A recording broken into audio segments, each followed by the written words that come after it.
Lung cancer is the leading cancer killer in both men and women in the U.S.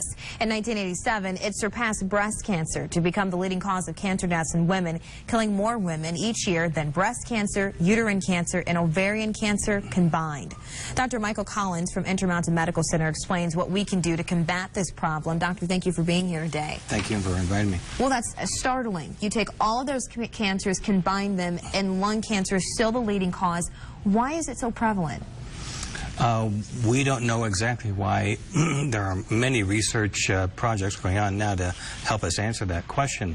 We do know that it's probably a combination of exposure to various environmental factors and a combination of your own genetic makeup. You put those two together. If you've been exposed to a substance or a chemical that causes cancer, you don't have the genes to help fight that off.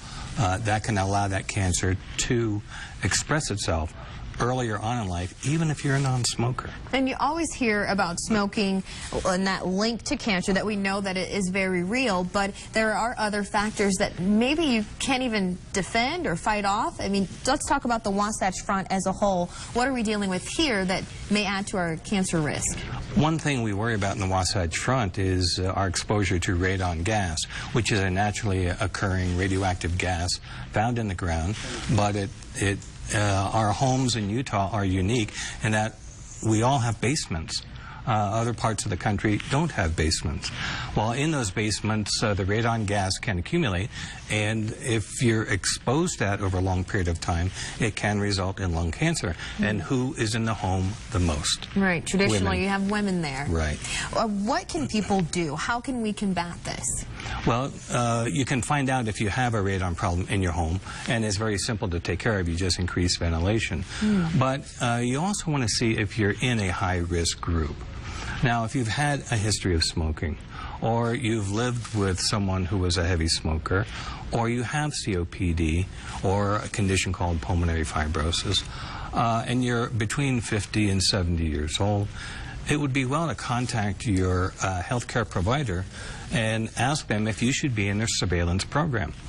Now, there was a very nice study published in 2011 that showed we can increase 5-year survival by 20% if patients are in a surveillance program. A surveillance program means that you are seen by a doctor once a year, you get a low-dose radiation CAT scan once a year, and if we can pick up an early lung cancer, we can cure it. So that early detection is key. Getting involved in one of these programs is key. If somebody has questions, they say, okay, you just list some risk factors that I know that I have. How can Intermountain Medical Center help them start that process? Well, we have a surveillance clinic that we can enroll you in, and we can make sure that your health care is followed up from the standpoint of you being in a high-risk category for developing lung cancer. So you've got to speak up. Right. And ask questions. Right. Don't be afraid to ask questions. I wish we had a vaccine or an actual preventative agent. We don't have that yet. So the next best thing is to pick up these cancers early, and if we can treat them early, we can cure you.